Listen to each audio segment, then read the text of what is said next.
kids, how are you all? You all are well and enjoying online studies. बच्चों, मैं आशा करती हूँ lesson 1 का आपने अच्छी तरह अभ्यास करके वर्कशीट में दिए गए अभ्यास कार्य को भी पूर्ण किया होगा। आज के सेशन में हम फिर से एक बार लेसन 1 को रिवाइज कर लेते हैं। पाठ 1 मिले नए दोस्तों से हमने संसार के विभिन्न भागों में रहने वाले लोगों के रहन सहन के बारे में जाना। पाठ में हमें कैन और सेफ नाम के 2 लड़कों की अलग अलग जीवन शैली दिखाकर ये बात को बताया गया है। जैसे कि कैन जो है वो पूर्वी एशिया के एक विकसित शहर में अकेला रहता है और अपनी चाची जी के वहाँ बस और नक्शे की मदद से अपने आप पहुँच जाता है, जबकि सेफ जो है वो रेगिस्तान के एक मरुद्यान में अपने परिवार के साथ रहता है। उसके परिवार में बहुत सारी ऊँट और भेड़ें भी है, जिसकी वो अच्छी तरह से देखभाल भी करता है। तंबू में बनी स्कूल में वो पढ़ने भी जाता है।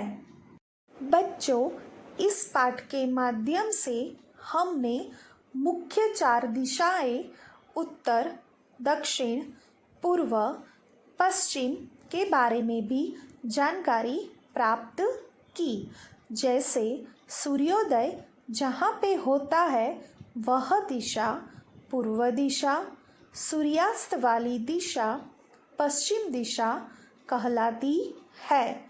सूर्योदय के वक्त सूरज के सामने हम अपना मुख रखकर खड़े रहे तो हमारे दाएं हाथ वाली दिशा दक्षिण दिशा और बाएं हाथ वाली दिशा उत्तर दिशा होती है। कोई भी स्थान का नक्शा इन्हीं 4 दिशाओं को ध्यान में रखकर बनाया जाता है। अभी हम हिंदी व्याकरण में आ रहे 3 टॉपिक स्वर, व्यंजन और संज्ञा का भी एक बार फिर से अभ्यास कर लेते हैं। हिंदी में स्वरों की संख्या 11 है। स्वर के 2 भेद होते हैं, ह्रस्व स्वर और दीर्घ स्वर। जिन स्वरों को बोलने में कम समय लगता है उन्हें ह्रस्व स्वर कहा जाता है। अ, ई, उ, री जैसे स्वर ह्रस्व स्वर कहलाते हैं। जिन स्वरों को बोलने में अधिक समय लगता है वे स्वर दीर्घ स्वर कहलाते हैं। जैसे कि आ, ई, उ, ए, ओ, औ दीर्घ स्वर है।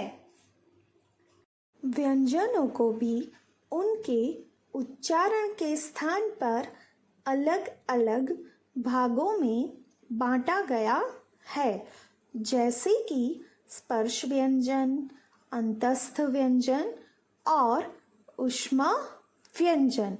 बच्चों, संयुक्त व्यंजन जो है वो एक से ज़्यादा व्यंजनों के मेल से बनते हैं। संज्ञा शब्द वो शब्द है जो किसी व्यक्ति, वस्तु, स्थान, प्राणी या भाव के नाम को दिखाते हैं। अब हमें दिए गए वाक्यों में से संज्ञा शब्दों को छांटकर लिखना है। पहला है क्या तुमने चिड़ियाघर देखा है? इसका उत्तर है चिड़ियाघर, क्योंकि चिड़ियाघर एक स्थान का नाम है। दूसरा है एकता पढ़ रही है। यह वाक्य में एकता उत्तर है, क्योंकि एकता एक लड़की का नाम है। तीसरा है हिमालय से गंगा निकलती है। इसका उत्तर है हिमालय और गंगा, क्योंकि हिमालय एक पर्वत का नाम है और गंगा नदी का नाम है। इसी के साथ पाठ 1 का रिवीजन हम इधर ही समाप्त कर रहे हैं। आशा करती हूँ पाठ 1 को आपने अच्छी तरह समझ लिया होगा। So bye bye all of you and take care.